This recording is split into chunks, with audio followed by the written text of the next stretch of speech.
بسم الله الرحمن الرحیم. طالبانو بیا داسې څه کړی چې افغانان ورنه خوشحاله شول.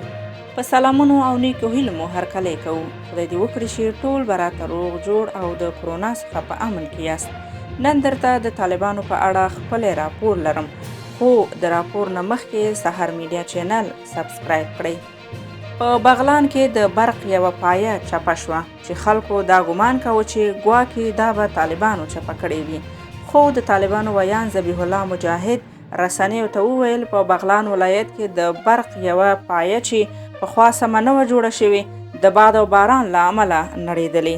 د اسلامي امارت لخوا د برېښنا شرکت مسؤلینو ته ویل شوي چې د ترمیم لپاره یې انجنیران او وسایل راواستول شي ترڅو پایه بیرته ترمیم کړي.